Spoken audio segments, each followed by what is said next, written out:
Hey everybody, welcome to the Unconventional Therapist Guide to Nothing. My name is Dave, and I am joined here, as always, with my co-host, Greg. Greg C., the one and only. The one and only. Um, that's me, yes. And Dave, I had brought this idea of this episode up to you a while back Yep, you before did. before I had read the book. Um, Having read the book, I feel like it's definitely a worthwhile subject and everything like that, but it's not that thing that I thought it was going to be. And it's funny because I don't know if you ever do this. When it comes to self-help, I remember before we even got into this stuff, there was that book, The Subtle Art of Not Giving a F Word. Yep. Sometimes you see those books or like these ideas or these philosophies, and you're like, oh my God, that's the answer. The answers are there. It'll be so easy. I've just been missing it this whole time. And once I kind of pick up this information, I'll feel fantastic. And it just kind of never is that way, is it? There's sometimes where a book can really blow us away, Hmm. and then there's other times where not so much. So, and when a book does blow you away, like for example, Man's Search for Meaning blew us away. The Alchemist it's cliche, but it blew us away, right? A lot of them. The book you recommended, Things fall apart. Things Fall Apart, blew me away. Loved it. And it blew me away though because it left me with more questions than answers, and sort of like it opened my mind instead of closed it in a sense, right?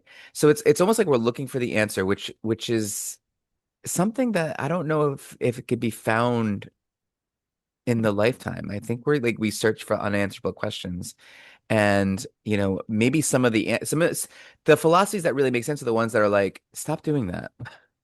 You know what I mean? Yeah. But this makes like sense in a lot of ways too, and we'll talk about it. So we're gonna talk about Ikigai, which is it's very useful, right? And in the West, it's this idea of self-actualization, enlightenment to the Buddhists, and what you call it a million different things, right? Your reason for living, your purpose, your calling.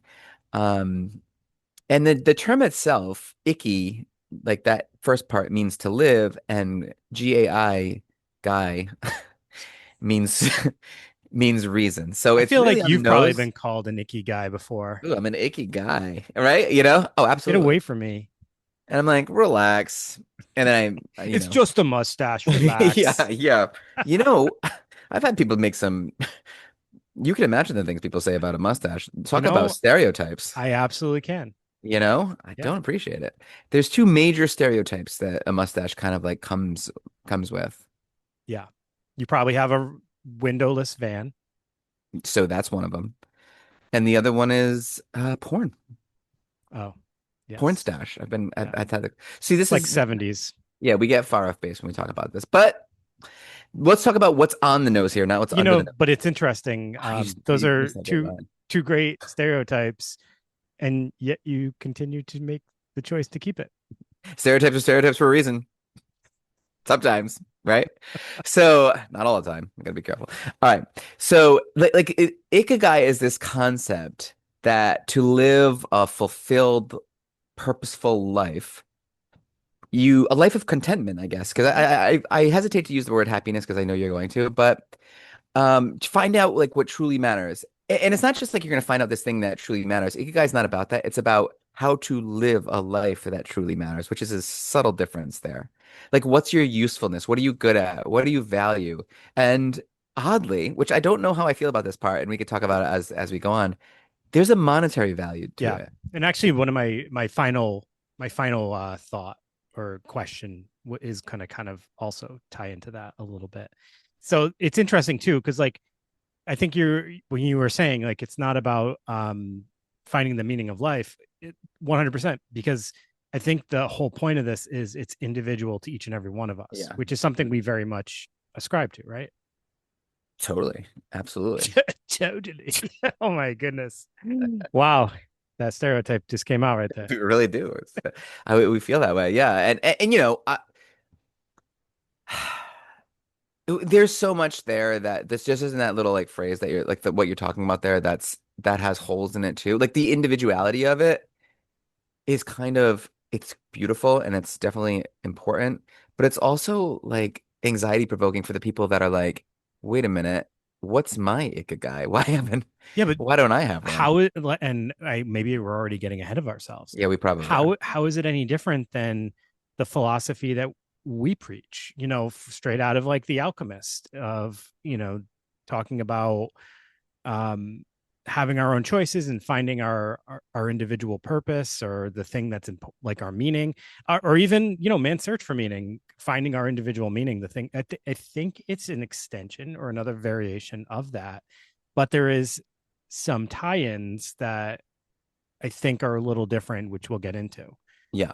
Okay. Let me So get yeah, into it. all right, all right, so happiness, all right, Yeah.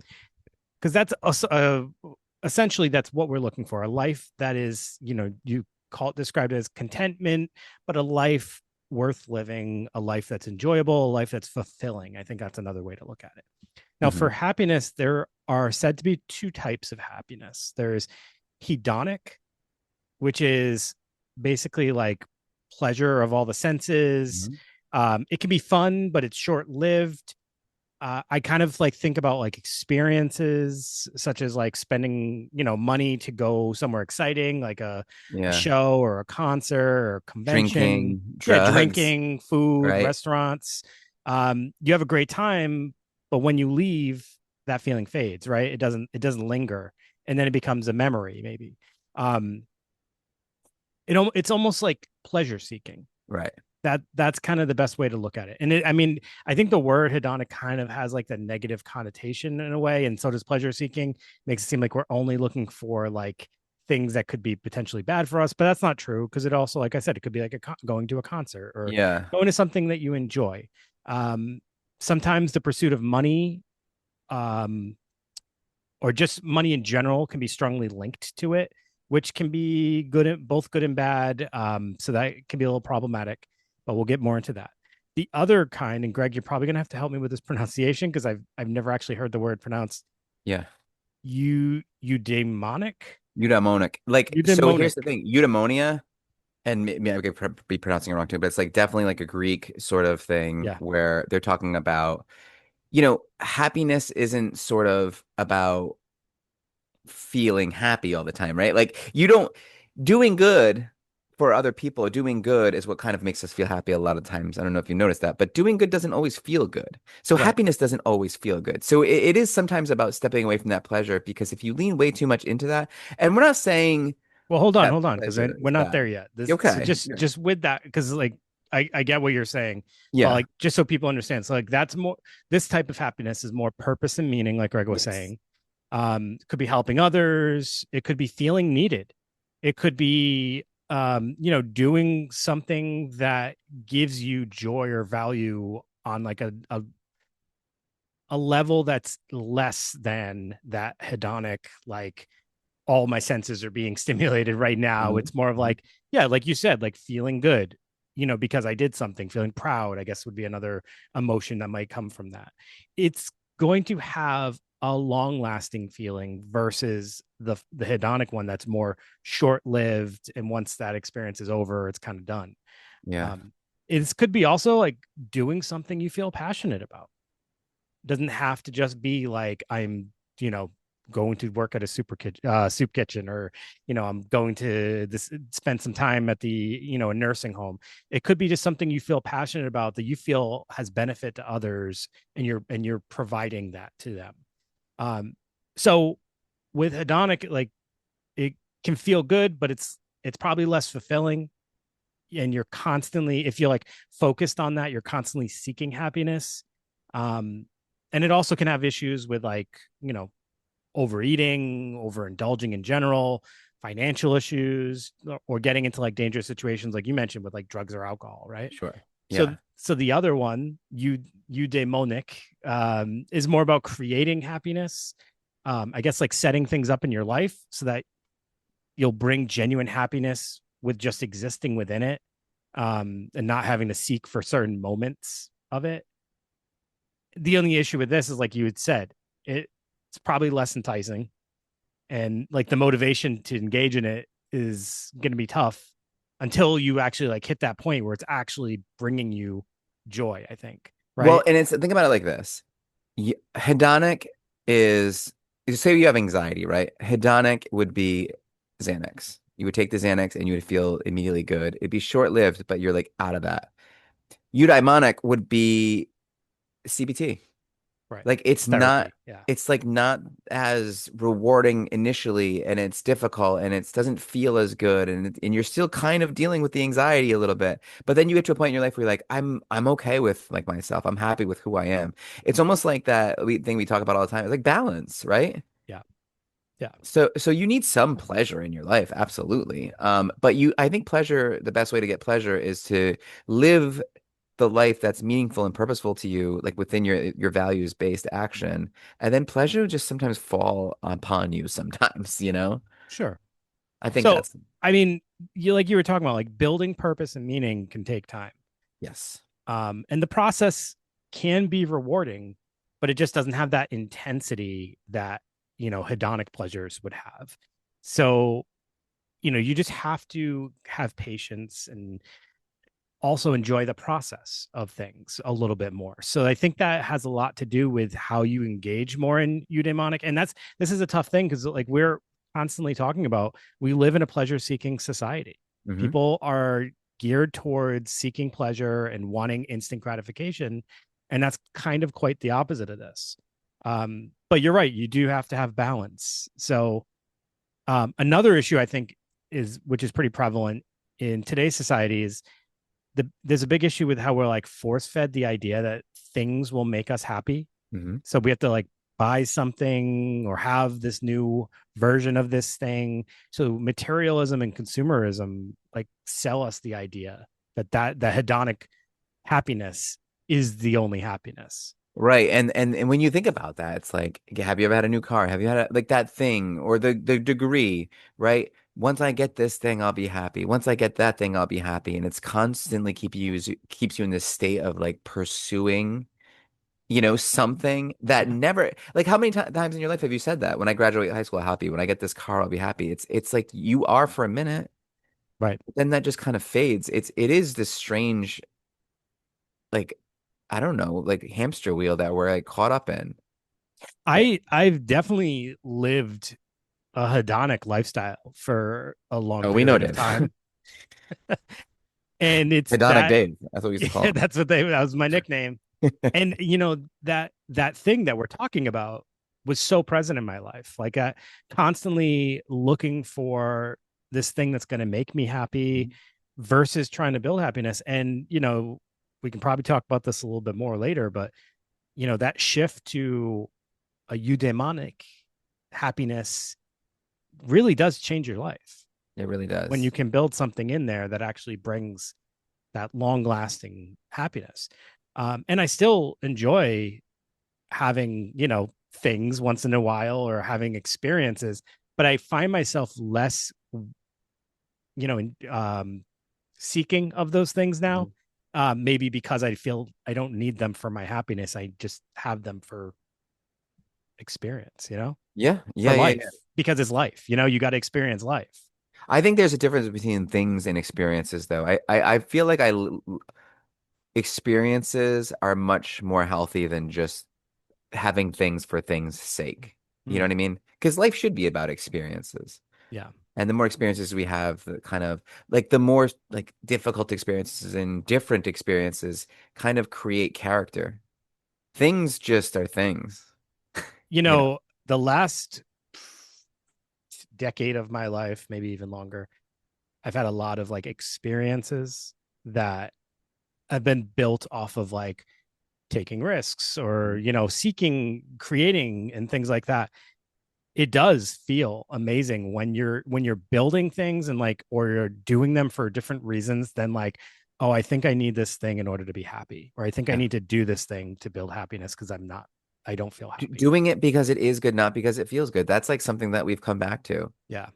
like over and over again. And it's true. And when you look at the ancient wisdom like Ikigai is, it always does kind of that's sort of the base of it. It's like live your life based on what is good, and you can kind of like decide what that is for you, Yeah. like the right thing, right? It could be a little bit more difficult at times versus just what feels good. Yeah. You know, that's a huge difference, and You know, that's been a big thing for me. do you know anything about the diagram for Ikigai? Did they talk about Yeah, that in the like book? the it's almost like a multi-layered Venn diagram looking Yeah. thing. So it's Yeah. a visual tool that helps you explore in the intersection of four essential elements of Ikigai.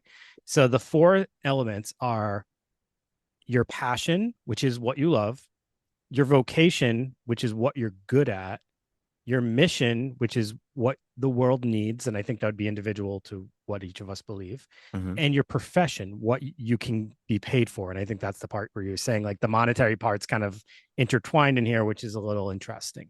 Um, so the whole point of having those four elements is the diagram kind of helps you understand ways to make those things overlap. Hmm. So when they overlap, you start to create what they're that happiness of, in meaning, right, in your life when they're overlapping. So that's kind of the point Yes. of that.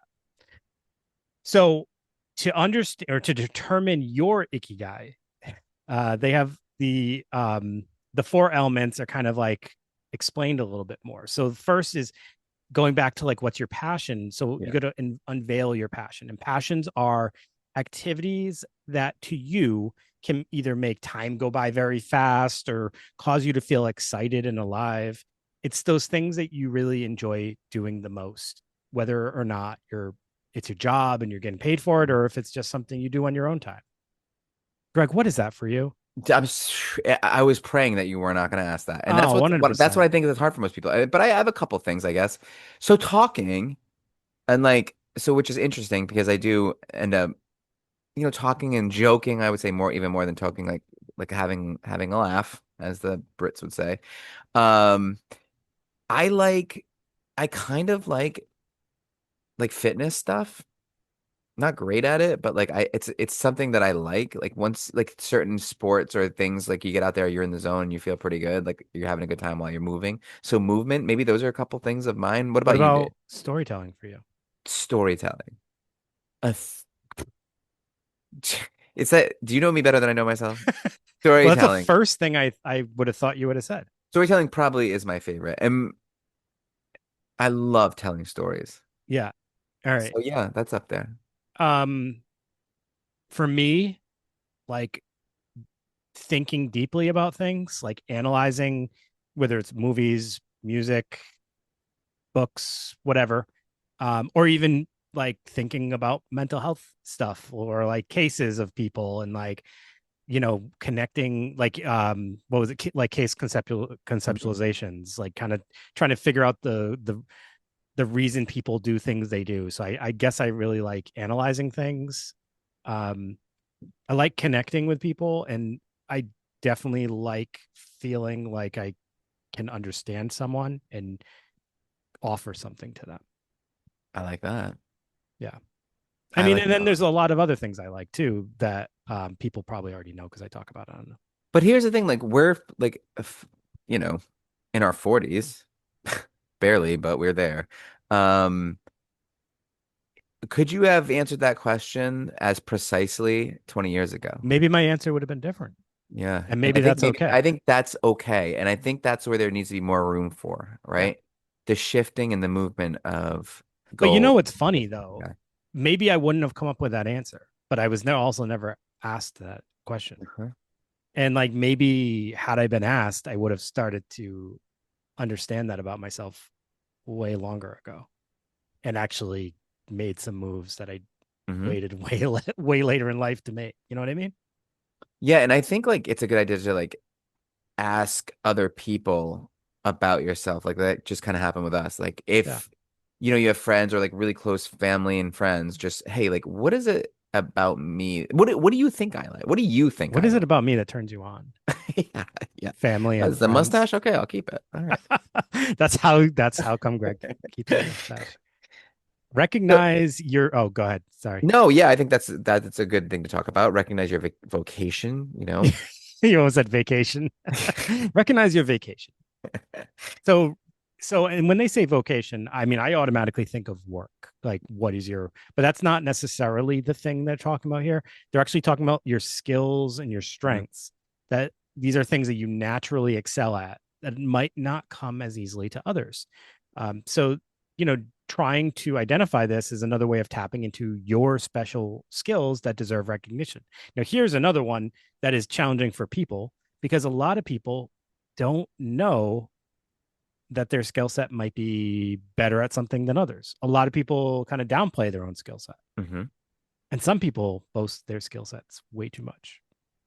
Are you staring at me? I don't even. No, no, we Okay. are on video together, so it looks like I'm staring at you. So what my skill set I think is what comes to mind immediately is the connecting with people. I've always felt like I've been pretty good at that. Yeah, my skill Almost set almost automatic. is also connecting with people. I also always thought I was good at that, almost automatic. That's actually pretty funny. I I I wasn't even thinking that initially, but like I do think that is I think probably. Dave, look, that's something that I think we noticed about each other. And it's not like a we're not bragging here, but it's just something that um I enjoy people. Not a lot of people do that. And I I don't hear that. know that I enjoy people. I just enjoy connecting with people. Mm. I enjoy animals, Yeah, that might be different. but I enjoy connecting with people, Hey, I listen, guess. if you need to converge on all these things, maybe you become a pet therapist, That would be a dream. right? Why Yeah, not? get paid and all that. Yeah. Things are going good. And you could like kind of like sell that to the owners really good. All right. So actually, empathy in like an emotional understanding or emotional intelligence, I guess, Mm. I think might be one of my skill sets. And that sounds weird to even say out loud because I don't like to talk about skills and strengths, which is probably a flaw of mine. But I do think that I can pick up on emotions better than most.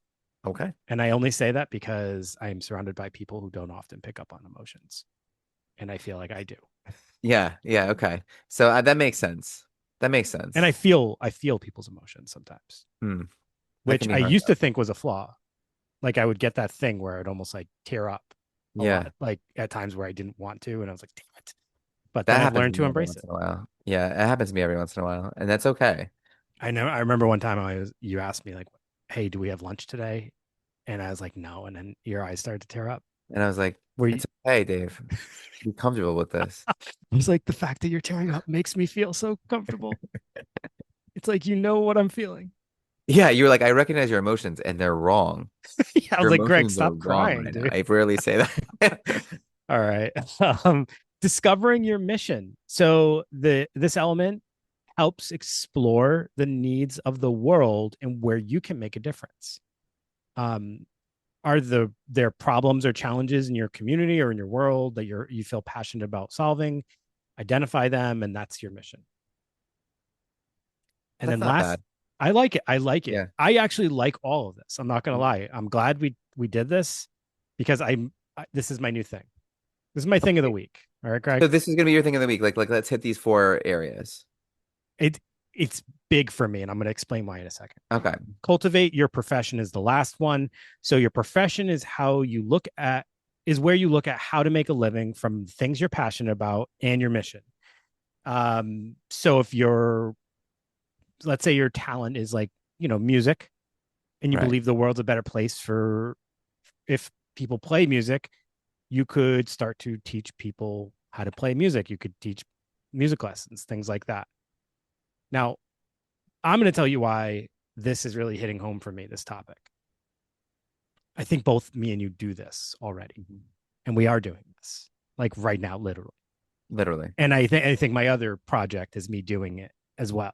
And the more that I think about it, the happier it makes me because it makes me feel like I'm doing the things I'm supposed to be doing. And I'm going to explain like you and I both described characteristics about ourselves that have to do with helping people, talking to people, connecting with people, wanting to help, people be better, be stronger, learn more, analyze and things like that. And we're literally doing this on podcasts Mhm. and we're doing it at our work too. But like this project, even just the unconventional therapist, is us doing those skills, talking, storytelling, Greg. Like Absolutely. we're It's time doing for a it. story. It's time for a new story. We have a mission. Our mission has been to share this stuff with as many people who will watch or listen. Mhm. The if we can make a job out of it, we've been striving to make some income so we can continue to do this and maybe be able to build more time for ourselves to do this and not have to rely on things we don't want to do Yeah, that's the as missing heavily. link right now. That's But of no, all the even but it's we've been able to establish enough that we've been able to keep doing this for like 3 years yes. and progress over each of those years. And I think whether you're making the income or not, that's probably the least important part. It's the feeling we get from doing this. Like I can honestly say I enjoy this whole thing. Yeah, me too. Otherwise, because it And is are a we lot of getting work. better at it, right? Yes, and it is a lot of work. Like we recognize that often. How picking a topic, having to deep dive on topics, then quickly switch over to a brand new topic that has nothing to do with the last thing in Mhm. any way, shape, or form every single week for 3 years is a lot of work. It's a paper a week for 3 years. Plus all the social media that goes Yeah. into it, plus the editing, the keeping up with things, just trying to stay up with what's the latest thing way to kind of stay relevant. It's a lot of work, but obviously we feel something from it. It's There's a created yeah. something for us. Now my other project, doing the PVD horror has been the same exact thing, and that also involves a lot of steps. But I genuinely enjoy discussing horror movies or horror books or all things horror with people because I feel like there's as silly as it is, I do feel like it benefits the world and or people that enjoy it. They get something out of it. They get a break. That's what I used to get. It was like a mental break. It was kind of putting myself in a different world. Sometimes it's actually, we've even brought horror into here and talked about ways that people can use it to visualize different mental health issues and things like that. Absolutely. There's so many benefits to it. And I see that in it because it's benefited me. And I've always wanted to share that, but it's also got a big community building aspect to it. And I've actually witnessed people become friends because of things that I've been able to do. And that brings me a lot of pleasure and joy and happiness. So I think that's why this topic this week really was like hitting me because it really made me reflect on why I've been doing all these things for as long as I've been doing them. And almost like innately, right? Like almost following this That kind I of think that's always a great feeling when you're like, wow, you're this is doing that. exactly what I've been doing. I feel like I'm on the right track. You're like, am I Japanese? Wow. I knew it. So speaking of like the book, right? Yeah. I, like I said before, meaning of life, all that stuff. Sometimes you get a little like, okay, like, is this really going to help me out? And the book focuses a ton on Okinawa because for whatever reason, there's a lot of people there that live to be over 100 years old. And the book claims that it's because of Ikigai. And here are some takeaways from the book, from my point of view. So they talk a lot about some of the things that aren't really represented in Ikigai, like balanced diet and light exercise, which I guess is like, Was that the okay, fifth element? you know what I mean? Like, so that's a lot. That's a lot of the book. They're talking about that. Really? Yes, they're talking about, of course, they're talking about living with an intention and recognizing like simple pleasures and being in the moment. Again, nothing new, but not like super strongly ingrained in the ideas of Ikigai. Community and connection was another thing. Strong social bonds are a part of the Okinawan culture. So the more I read it, I was like, wait a minute, like, this is something different, it feels like. But then I thought about it some more and I'm like, oh, their particular ikigai is it is a ikigai that sort of fosters long life and you know what I mean? Like these are the things that are important to them. So So it's like the they don't culture. ever It's their retire. culture. It's their culture, right? It's more of a cultural thing than it is a philosophy thing. It just happens to sort of fit into this, if you do these things are important to these people and this is why they have like long life. Yeah. Um, you know, one of the critiques, like we'll talk more about critiques later, a little bit later on, but Did you say the name of the book? it's just Ikigai. Is it Ikigai, The Japanese Secret to a Long and Happy Life? Yeah, it's like blue. Yes. Okay. And it is written by Hector Garcia. Yes, that's That's a right. shocker. Another interesting part of it, right? I was not expecting that. Yes. No No, shade. yeah, no, I know. So another that was going to be this critique. It's sort of outside looking in perspective. Like we're not really asking these people like, what is it, you know? Yeah. Um, so to me, it's not. It's about a balance of acceptance and drive. So there's like to me it's like a balance of this ikigai thing. And then there's also got to be that acceptance piece too. And when I was like kind of reading this, it made me think a lot about the Bhagavad Gita, which is this wildly influential book. It's like in the Hindu culture, there's this idea of swadharma, and it's different from dharma, which most people have heard of, which means duty, and it's different from the Tao, which we talked about in the past, which means the path. The swadharma it refers to this inherent duty that we all have, and your path. It's a more simple way to put it. It's like your path has to align with your disposition and your nature. Yeah. Does that make sense? It does. It totally makes sense. It does, yeah. So So I yeah, actually thought you were saying foods for a second. I heard shawarma and baklava. I was like, damn, you're speaking my swadharma. language. No, not shawarma, but listen, both will make you happy in the Yes. end, right? But back to the book, like the Okinawans, yes, they live a long time, but that is like you said, like now it's diet, it's climate, it's genetics, it's culture, and this idea that everyone has this purpose. It's a lot easier to sort of have this super healthy Are you purpose. suggesting some people don't? Well, no, that's the thing. But I'm suggesting that there is this idea though, and I didn't want to say this now, but like Japan and has like super high suicide rates. It's like w wildly higher than even the United States. And maybe it's because it's like a lot of the culture is like purpose driven. It's like you're supposed to be this thing. And what if you're not? That's why a lot of like, and most of the people who commit suicide are young people. So there is this like a A lot lot of of pressure. pressure. You know Yeah. what I mean? Yeah. Like everyone has a purpose. Hey, like what's yours? Like, why don't you have a purpose? Why don't I have a purpose? Right? Like, and in Okinawa, it's really based there, and they just have this like ideal living situation where it's like it's easy to sort of develop this almost antiquated lifestyle that breeds longevity. It's almost like, well, I live on the island of Crete or something like that. It's like, yeah, you're gonna live a long time because you're eating, olives all day and sitting on the Ooh. beach and hanging out with your friends, you know? Yeah. Like some of us are like in the urban areas where it's like there's so much possible purpose and ideas and things that you could be doing that it's like almost overwhelming to find your purpose. So it's a little more difficult, I think. So, sorry, I just It's got a a little hard passionate about that. it is a hard thing for some people when they don't feel like there's a lot going on in their lives to suddenly start to think about I what's my purpose or like what's Yeah. my meaning when they feel like they have nothing. So I understand how that can be like a very stressful thing. And so it's like one of those things it's almost like you have to present it in a way that's more like you'll find your purpose.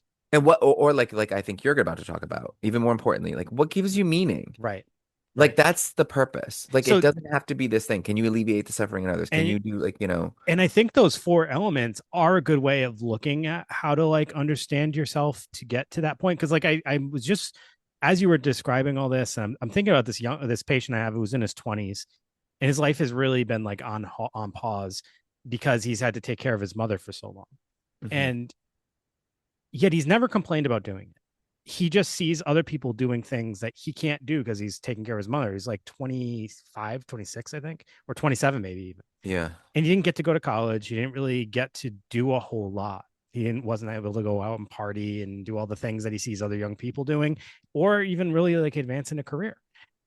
He's had to stay home and take care of his mother. And he talks about that, and we started talking about meaning, and then it kind of dawned on me one day. I was like, your meaning's kind of like being a caregiver.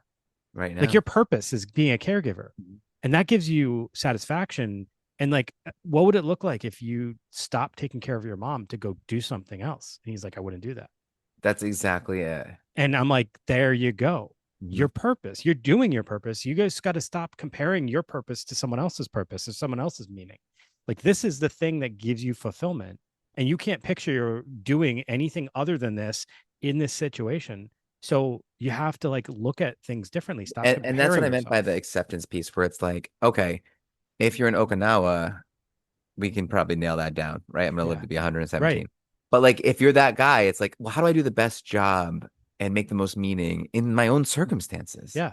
It's kind of that ACT approach where it's like the the thoughts we have, the negative thoughts we have about a situation end up becoming the more distressing thing. They add more pain to a Right. situation. And if you can just accept the situation versus have all these negative judgments, you take off a whole layer of pain. And if he could have just stopped looking at it in such a negative light and stopped judging himself or putting himself down for the things he wasn't doing because he was actually doing what he's supposed to be doing, he wouldn't have felt all that pain about it. Yeah. It's such an He has a, interesting concept. and that thing that he's doing is in some way going to pay off, or like because he's doing the right thing in his mind. 100%. He's doing Yeah. what he think feels good, what is good. And that's not so what is good doesn't always feel good in the moment, but it's like he's creating like these skills and this meaning. And then when he, maybe at the end of his life, he looks back at that a very important time in his life, you know? And that's where I think like sometimes cultures can be a little hard for this for a concept like this because they don't always allow for individual Hmm. happiness, right? Because if you're in a culture that's all about advancement and you know doing certain steps to become the most successful version of yourself so you'll be happy and have a fulfilling life, well that's going to suck for that guy whose actual Yeah. purpose and meaning is about being a caretaker for his family, right? Which He is doesn't another fit like, into that. yeah, like that's another, there's a societal piece to this too, where like, what if, I remember a while back we talked about a guy that I had, and he loved his job, worked at a liquor store, loved it, loved it, Yes. loved it. But the societal pressures were like, look, people would be like, well, when are you gonna like leave that job? When are you gonna leave that job? And he always kind of felt unhappy at his job. Meanwhile, here he is at work, love it, loves the people that come in every day, Yep. works with his friends, has enough money to have a house, and still feels like well, it's not enough. But it's Yeah. like, look around you, man. Like you're never gonna find like you've got everything you want right here. Like sometimes seeing what you have is important too. Absolutely. Absolutely. So Yes. so you mentioned earlier about kind of creating your meaning. And Yeah. here's some simple steps that I found online kind of describing that. And I think maybe there's some value to these. So one step could be connect with loved ones. So kind of like making time and staying in touch with family and friends, having, what you would consider to be meaningful conversations or experiences that strengthen bonds with them. Another way to cultivate meaning could be to give back. So you kind of looking for opportunities to give back to your community, volunteering, whatever that looks like for you. Um, Explore spirituality. So it doesn't have to be organized religion. It could be personal reflection or appreciation of nature and art. Um, things like that that will add some depth to your life and kind of get you to think about something outside of yourself. I think is Right. is helpful in there. Practice gratitude. So kind of like reflecting about things you're thankful for and doing that over time helps you kind of shift your focus to appreciate what truly matters in life, which sometimes can just be, appreciating the kindness of others. Seeking growth, you know, looking and investing in self discovery and personal development, kind of pushing yourself, I guess. And what the Ikigai really suggests is kind of a blending of, I think, both of those kinds of happinesses, right? That we talked about Yeah. the hedonic and the eudaimonic Yeah. happiness, blending those two and not just looking at them as individualistic and looking at these strengths, these passions, and everything. The big picture here is just looking at all of these elements and blending them together to create a life that is truly fulfilling. I think fulfilling to me feels like I think the appropriate. convergence is where people get a little mixed up, but it's basically like you can't do a job. That's the monetary part of it, I think. You can't do a job that does not sort of align with your values Yeah. and makes you completely unhappy and And expect to. exactly. And how many times have you heard that? Like somebody who has a job they constantly talk about how they hate. Yeah. And then you just have like a negative tinge on everything. It's like you can have a job that you don't love. That's most people, right? It's, Yeah, I don't know, 80% sure. of the population where it's like tough to go to work. But then you ask the follow-up question but do you hate it?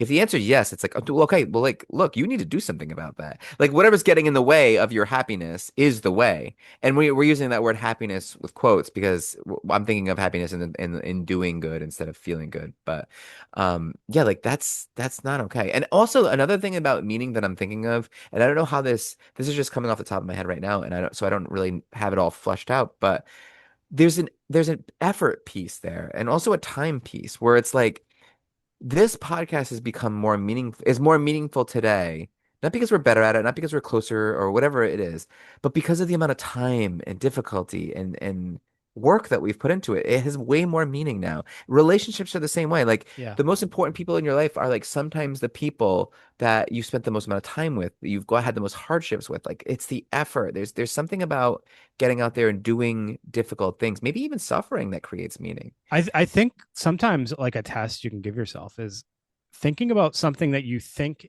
is important in your life. And now think about what if you were to end it today? How would you feel about that? Would it be tough for you to go on? Would Hmm. that be a hard choice for you to make? What does that thing really bring to your life? And if you think nothing and you could think it would be really easy to move on, then maybe that thing is not really your passion. Right. Right. It's Yeah. I think that we sometimes overlook how important some things can be, or we put too much emphasis on certain things that maybe really aren't as like important in our lives. I think you're we're talking about work, and so many people feel like they have to be in a job because of certain aspects, and they almost like limit themselves to think that there's no other choices. Well, if you don't explore or look around, you'll never know if there's other Right. choices. You can tell yourself there's no other choices, and that could be completely false, or maybe it is true. But if you don't actually take the step to look, you'll never know. You'll never know. And you have to see yourself out there in the future, right? Doing it Yeah. and just do the things that, whatever that person you want to be would have to do to get there. All And right. just like a couple, like quick, Can I just say one more thing yeah, before yeah, we yeah, move yeah. on to those thoughts? I also want to just stress that thinking about that eudaimonic happiness and doing things that are like you think are meaningful to the Hmm. world or could I also want to kind of stress that like it doesn't have to be like your Mother Teresa over here. Like I mentioned, like, you know, talking about horror with people, I think can to me can be something I find that's valuable to people because it's like an escape. It's not, I know it's not healing anyone, right?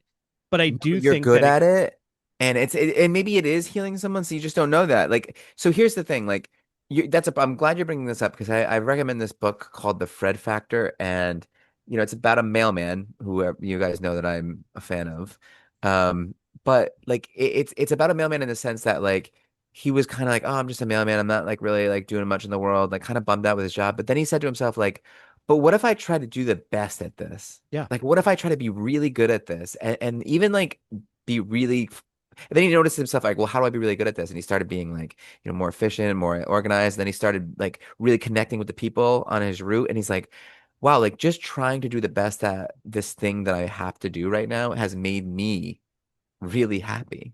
Like Yeah. you can find meaning in the mundane things too. And it doesn't, you don't have to all of a sudden be like, oh my God, fine, I'm gonna go be a brain surgeon because the world needs brain surgeons. You know what I mean? How about the dancing traffic cop in Rhode Island? Beautiful, beautiful Right? example, So right?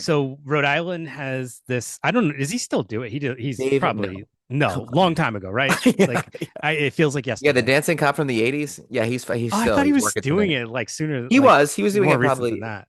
probably up into, I don't know, maybe early Oh 2000s. wow, it's been a long time. So Yeah. he would dance while directing cars and directing traffic at times, and he became rather popular. But the thing that he was doing was providing entertainment and joy to people Hmm. just by dancing, doing a job that doesn't typically involve It dancing, doesn't but he require that, right? and at It's all. like here, stand here and direct traffic with your white gloves. I can do that.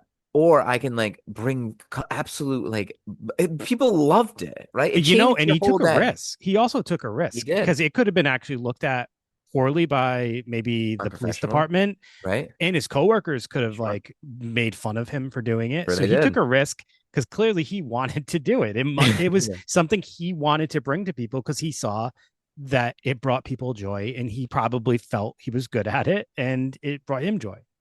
That's a absolutely. that's that's That's this. it, right? That's it. And he did it for so long But that it's he not became this. See, famous. that's something else. It's like it's you don't want to know what it is? It's like this has a beautiful like four prompt, five prompt like list, right? What but like what really is it is like piecing all this together from like I mentioned the Hindu culture, the Yeah. Buddhist culture, the Greeks, the Romans, like all look at all these like ancient sort of like the Stoics were important. The wisdom of people throughout all the cultures, like what's worked for the past 2000 years, like that's it. That's it. And like, you know, it's like those little fundamental things, like being the best where you can be, right? You know, try to alleviate the sufferings of another, try to put a smile on someone else's face. It's hard to, or I guess like something that we've always come back to, Dave, is like go out into the world and be someone you admire. Yeah. Yeah. That's I, it. I think when we say words like meaning and purpose, Yeah. people It's think heady. grandiose, right? They Yes, they think do. big. And it's like, what we're trying to stress is it doesn't have to be the biggest thing. If you're passionate about it and you think somebody in the world or a population or a community of people benefit from that thing, that can be your mission. It doesn't have to be something that impacts the entire globe. No, certainly. And I thank God for that because Hey, we're reaching global status. listen, hundreds of countries, thousands of cities. I know, trust me. So the criticisms, like I said, we don't need to get too much into it. I mean, obviously, like we would ha if you were like, hey, they figured it out, and then you kind of like look at the suicide rates, you'd be like, all right, maybe not. So there's some good there, some bad there. Like, what do we borrow from, and what do we kind of like back off on, right? It because it kind of makes you feel wrong if you don't have a purpose that you love, first of all, and that makes you money. So it's to me, it's like finding a reason to live, right? Because it's essentially what they're saying here, could have no benefit financially. And that doesn't mean like, all right, well, then I do this little gig, I do this job 8 hours a day, don't hate it. I do my best there and I bring it there. But on the side, I work on this other thing that's like really meaningful to me that I love, because we can't make money on doing what we love That's true. you know it's just like oversimplified and unrealistic. Like, not everyone can do that, so there has to be room for that population that's like, I'm not really sure even what I Yeah. love certainly is like Lisa Frank stickers, and that's certainly not making me any money right now. So like, you know what I mean? It's like, let me find a way, like my job can become meaningful to me even though I don't love it, because it helps me Do this other engage thing that I more that with the thing I do yeah. love, Yeah. right? And here's my final thought I wanted to pose to you though. Also is sometimes isn't it good to also have things that you're passionate about or you're good at that don't turn into your vocation, your monetary income, because then you have no release or get away from the thing. Even something that you're passionate about or gives you happiness could turn stressful and You kidding me? Of overwhelming. course. Like we both experience that. Like I love talking to people and hearing their stories and helping people. And but damned if we don't get burnt out every few Right. months. You know what I Right. mean? Just like tossed from it because we both, and you want to know why? Because we try our asses off. So and then you try your ass off at it. And then if it becomes your job, then it's like you really have to try, like to the point where it's like not fun anymore, you know? Absolutely.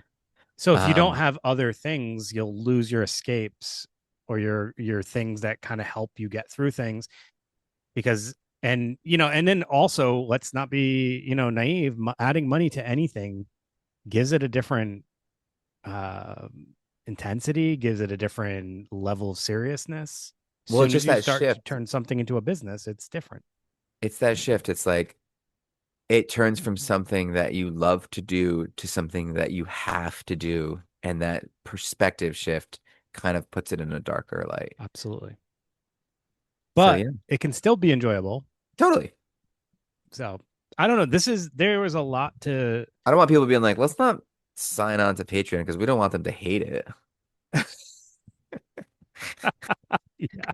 Let's do them a favor and not go under their Patreon.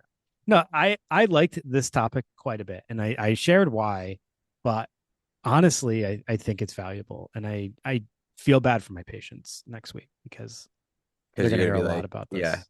because you're gonna come into work with like like a kimono on, be like, got a new philosophy, and It's the Ikigai. we're gonna slow things down. Um, some values-based work. Hey, look, anytime you work in values, I'm in. I'm gonna have an 8-year-old patient and be like, "So, what are you passionate about? I don't know. What's your Dragon Ball vocation? Z, gummy bear. I don't know. How are we gonna make money off Dragon Ball Z, kid? Yeah, come on. It's Doesn't already make any done. sense. It's already done." Yeah. Yeah. Don't forget. That's rule four. Rule number four. Let's cash in. Yeah. Make sure you check copyrights. All right, Greg. Well, thank you for this recommendation, although you almost tried to back out of it. Yeah, I was like, does this book stink? So no, the book doesn't stink. It doesn't. We're not gonna say that. And this is more than just a book, though. This is a philosophy. This is Hmm. a way of life, and Yes. this is something that people can. If you know, if the book isn't the greatest source for researching it, there's a lot of stuff online that I was able to find and was Yeah. helpful. Yeah. And I don't want to be too critical of the book because it's wildly popular. Yeah, People do get into it. So, I mean, it just absolutely. doesn't hit me. Certain things hit you certain ways. Oh, and that reminds me a little bit. Like even because I want to compare it to there's a book out there that everyone seems to kind of it just hits with them, and it's another one of these like meaningful books, and it's the Four Agreements, and I read it and I was like fell flat for me, Okay, I haven't read it, so I don't know, but you know. So I would love you interesting. to read it. Like, let me know what you think. Okay, Because four agreements aren't enough agreements. do you have it? We need more agreements. I do have it. Yeah, Let me borrow it. I'll bring it. All right, so that is Ikigai It is, and I am not an icky guy. today. So hopefully everyone is doing okay this week and not sweltering if you're amidst a heat wave like we are. Um, and summer started, Greg. So this is our time where we pick summary topics Hmm. like Ikigai Totally. Yeah, and that's everything what else we everyone have coming. thinks. Yeah. So, Summer. as always, we're going to be trying to keep things as eclectic and mixed up as possible. So each week, we always strive to kind of bring in a different type of topic. And, this summer we'll continue to do the same. But I will be honest, I really am going heavy in recommendations right now because Yes. we have such a long list that I just want to make sure we try to get to the topics people are requesting. And while Ikigai was not necessarily a listener recommendation, the next few weeks will be. So, just feel free to continue to add to that list and add to our misery of trying to take that long, long list of topics and figure out what one we're going to do each week. But it is super helpful. It's definitely helped us kind of keep things varied and, expand on things that maybe we wouldn't have thought of on our own. So if you guys have recommendations, throw them our way, On please. my way. Thank you to everybody who's joined Patreon. We keep pleading for people to join on any tier, but I do want to just say the paid tier, I understand, like we said, bonus episodes, and Hmm. we're working on those, and those are going to be coming out. But we're also trying to figure out other perks that are going to make people, want to join any tier, but also the paid tier. So we threw up video for our Sawyer and Kathy episode, which was previously on YouTube, but it is now no longer listed. So the video for that is only for paid Patreon members. But I also threw up a never before seen video that I didn't even watch before I threw it up there. So there could be like some uncensored stuff that I might have edited out and all that stuff. But Greg, you remember obviously we had Billy Milligan's sister and niece on, and we had to do an episode kind of correcting all the information that we got wrong. I threw that video up on there, and it's on the Patreon for the paid tier. But that would be a fun little you know video for somebody to watch. That was kind of a long time ago at this point, and Yeah, but like, and just as a recap, we did a Billy Milligan episode, and then Billy Milligan is the yeah, dissociative identity disorder who with 27 Yeah, personalities. personalities that, and he was an artist and he drew them all, and you could imagine the horror show that was his early life, and we get a glimpse into that from his family member, Yes. his sister who was right there with him, so it's a wild story. It um was a fun episode for us. It started like the whole way that even came about was a little mhm. interesting because we reached out to well, I wrote a letter to his sister and she responded back with intrigue to, discuss more with us. But then they actually listened to the episode we dropped and they were Mm. not so pleased and Yeah, let us know, which was fine. And then we were like, well, let's right this wrong. Let's they talk were about they were it. mad like about the book that we used as a source, and also there was a Netflix Yeah. Special. Yeah. that's special that used the book as a source too. So I mean, it's like, And didn't actually let them have too much of a voice in the yeah, information that was, present. So super interesting episode, but like also being able to watch the episode, I think helps bring some context to, the people we were talking to and kind of our reactions to things that were going on. So yeah, hopefully people will enjoy that stuff. But I also want to say we are releasing all episodes to any Patreon level a day earlier than anyone else. So another reason to get on Patreon, you get your episode on Monday instead of waiting till Tuesday. Um, yeah. So there's that as well. that's big. It's cool. It's cool. It is what it is, Greg? Pretty cool. All right, We like to talk everybody. about at the end of the episode, Yeah, as always. as always. Whoops. Yep. All right. Well, everyone, have a great night. Thanks for listening. Stay cool. See you next week. See you next week. Bye.